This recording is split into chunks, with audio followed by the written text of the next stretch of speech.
मुल्ला नसीरुद्दीन को कौन नहीं जानता। उनके मजाकिया स्वभाव से समझाने की आदत दुनिया में बेमिसाल है। मुल्ला न तो नमाज अदा करते थे और न ही मस्जिद जाते थे, यह भी आप जानते ही होंगे। बस इसी कारण लोग मुल्ला को नास्तिक और काफिर कहते थे। एक दिन उनके मोहल्ले वालों ने सोचा कि मुल्ला को मस्जिद जाने और नमाज पढ़ने के लिए समझाया जाए। मोहल्ले में नास्तिक का होना अच्छा नहीं, सो सबने मिलकर मुल्ला को समझाया।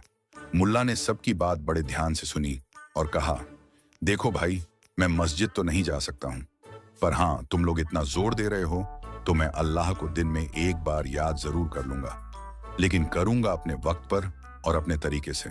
सबने सोचा, ठीक है, न करने से तो अच्छा ही है।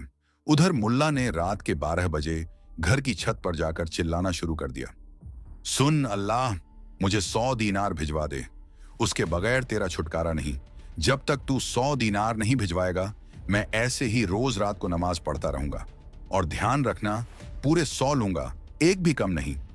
इतना चिल्लाकर वह सो गया। फिर तो यह सिलसिला रोज का हो गया।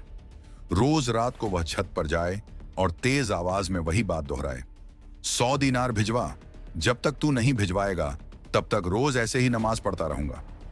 यह अजब नमाज हुई, और वह भी ऐसी अजब कि मोहल्ले वालों की शामत ही आ गई। उनकी रातों की नींद हराम हो गई। रोज रात मुल्ला चिल्ला चिल्ला कर पूरे मोहल्ले को उठा देता, ऊपर से इबादत भी बेतुकी और ऊंट पटांग। इससे तो वह नास्तिक ही अच्छा था। सब मुल्ला को समझाकर पछता रहे थे। अपनी भूल सुधारने के लिए उन्होंने मुल्ला को इबादत छोड़ने के लिए कहा, परंतु मुल्ला अडिग था। उसने स्पष्ट कह दिया, एक बार शुरू कर दी तो कर दी, अब तो इसे अल्लाह ही 100 दीनार देकर छुड़वा सकता है। अब अल्लाह क्यों 100 दीनार देने लगा? तकलीफ में तो मोहल्ले वाले थे, सो वे ही आगे आए। सबने मिलकर इस मुसीबत से छुटकारा पाने के लिए एक मीटिंग बुलाई। सुझाव काफी आए, पर उनमें से एक ही प्रैक्टिकल जान पड़ा। यह तय हुआ कि सब मिलकर 99 दीनार इकट्ठा करेंगे, और जब मुल्ला रात को चिल्लाना शुरू करे तो वे दीनारों की पोटली उसकी छत पर फेंक देंगे। चूंकि मुल्ला 100 दीनार मांग रहा था और बार बार कह भी रहा था कि एक कम नहीं लूंगा, अतः 99 देखकर वह ठुकरा देगा, पोटली वापस फेंक देगा। बस हमें हमारे दीनार भी मिल जाएंगे और मुल्ला से छुटकारा भी। प्लान बन चुका था और इंतजार रात का था। जैसे ही रात को मुल्ला ने चिल्लाना शुरू किया, अल्लाह, पूरे 100 दीनार लूंगा, एक कम नहीं। योजनानुसार 99 दीनार से भरी पोटली मुल्ला की छत पर फेंक दी गई। मुल्ला खुश हो गया। उसने झट से पोटली खोली और दीनार गिनने शुरू किए। लेकिन यह क्या, ये तो 99 ही थे। उसने 2-3 बार और गिने, पर थे 99 ही। खैर, कोई बात नहीं। उसने दीनारों को फिर से पोटली में रखा और पोटली हवा में उठाते हुए बोला, वाह रे अल्लाह, तू भी प्रोफेशनल हो गया है, एक दीनार थैली का काट ही लिया।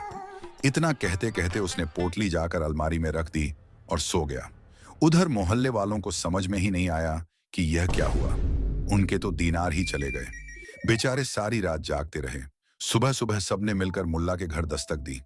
जब 100 मांगे थे तो 99 क्यों रखे? इसका कारण जानना चाहा। मुल्ला ने हंसते हुए कहा, इतनी सी बात से इतना टेंशन क्यों लेते हो? अच्छा बताओ, तुम लोग अल्लाह को जो भी चढ़ाते हो वह कभी अल्लाह तक पहुंचता है? उसे मौलवी यह कहकर रख लेते हैं ना कि तुमने शुद्ध भावना से नहीं चढ़ाया, इसीलिए अल्लाह ने वह चढ़ावा स्वीकार नहीं किया। मजबूरी में हमें रखना पड़ा। जब वहां चुप हो जाते हो तो यहां भी चुप हो जाओ। मैंने भी अल्लाह के प्रोफेशनल हो जाने की आड़ लेकर तुम्हारे दीनार रख लिए। अब मोहल्ले वाले समझें या ना समझें, पर आप समझ लो कि आप जो मंदिर, मस्जिद या चर्च में चढ़ाते हैं वह भगवान तक न पहुंचा है और न ही पहुंचने वाला है। भगवान को सिर्फ शुद्ध भावना चाहिए। मेहनत की कमाई को व्यर्थ लुटाने से बेहतर है कि जरूरतमंदों की मदद करो, वह जरूर अल्लाह तक पहुंचेगा। दोस्तों, यह कहानी हमें एक अहम सीख देती है।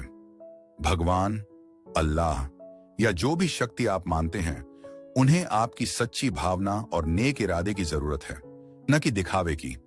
अपनी मेहनत की कमाई को सही जगह इस्तेमाल करें, जरूरतमंदों की मदद करें, भूखे को खाना खिलाएं या किसी की शिक्षा में योगदान दें। यही सच्ची इबादत है। अगर आपको यह वीडियो पसंद आया हो तो इसे लाइक करें, शेयर करें और हमारे चैनल को सब्सक्राइब करना न भूलें। ऐसी ही मजेदार और सीख देने वाली कहानियों के लिए जुड़े रहें। आपके विचार हमारे लिए महत्वपूर्ण हैं, तो कमेंट सेक्शन में जरूर बताएं कि यह कहानी आपको कैसी लगी।